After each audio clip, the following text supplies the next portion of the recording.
मरकजी वज़ारत दाखिला ने जम्मू कश्मीर में 100 से ज़ायद और नीम फौजी दस्ते तैनात करने का फैसला किया है। इन दस्तों में 10,000 के करीब जवान होंगे। इन दस्तों को भेजने का सिलसिला आइंदा कुछ दिनों में शुरू हो जाएगा। मरकज के इस फैसले से कश्मीर की सियासत में हलचल देखी जा रही है।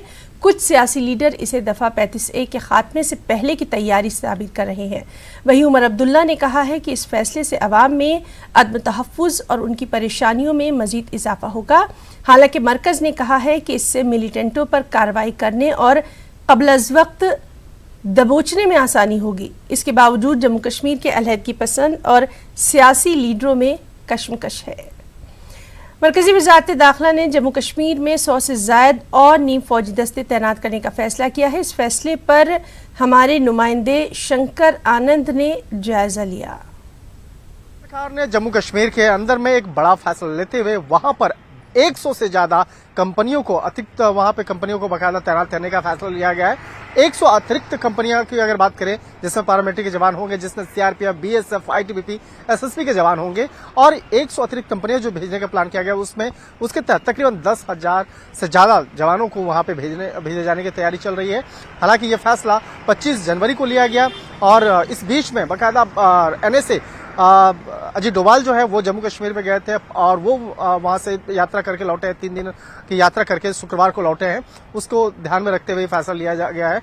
हालांकि इस मामले में कई और भी अटकलें चल रही हैं कि अनुच्छेद 35A जो है उसको भंग करने के पहले इस तरह की वहां पे कोई गड़बड़ी न हो, इसलिए बाकायदा वहां पे तैनात किया गया है। लेकिन ये महज अभी कई तरह की अटकलें ही कही जा सकती है। इसके साथ ही ये भी अटकलें चल रही है कि हो सकता है जम्मू कश्मीर के अंदर आतंकी गतिविधियों के मसले पे एक बड़ा ऑपरेशन हो, इसके लिए वहां पे अतिरिक्त जवानों की तैनाती की गई है। तो कहीं न कहीं बहुत तरह के मसले चल रहे हैं, लेकिन इस मामले पर देखना लाजमी होगा कि गृह मंत्रालय के द्वारा इस मामले पर औपचारिक तौर पर क्या पुष्टि की जाती है। वीडियो जर्नलिस्ट सोनू मंडल के साथ शंकर आनंद, न्यूज़ 18 दिल्ली। और वादी कश्मीर में फौज की मजीद 100 कंपनियां तैनात करने के हवाले से पीडीपी सदर और साबिक वज़ीर आला महबूबा मुफ्ती ने कहा है कि ये फैसला बिल्कुल भी सही नहीं है। इससे अवाम के दिलों में शुकूक पैदा हुए हैं। उन्होंने कहा कि कश्मीर मसला एक सियासी मसला है और इसका हल बातचीत के जरिए ही निकाला जा सकता है, जो कि कश्मीर और पाकिस्तान जैसे फरीक को शामिल किए बगैर नहीं हो सकता। महबूबा मुफ्ती ने कहा कि इस मसले का हल फौज जराए से मुमकिन नहीं है।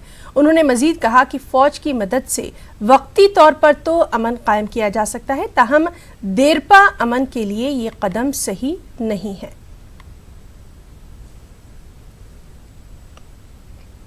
सिक्योरिटी फोर्सेस को लाया जा रहा है, ये ठीक नहीं है। इससे लोगों के दिलों में बहुत ही जो है शकूक पैदा हुए हैं और जम्मू कश्मीर एक सियासी मसला है, इसका कोई मिलिट्री सोल्यूशन नहीं है। इसमें जब तक आप बातचीत नहीं करेंगे, जम्मू कश्मीर में जो लोग हैं उनके साथ बातचीत नहीं करेंगे, पाकिस्तान को भी जब तक इन्वॉल्व नहीं करेंगे, तो खाली ये जो फ़ौज के बलबूते पे या सिक्योरिटी फोर्सेस के बलबूते पे जम्मू कश्मीर में आप आर्जी तौर तो अमन कायम कर सकते हैं, मगर देर पा अमन के लिए मसले कश्मीर को हल करना बहुत ज़रूरी है।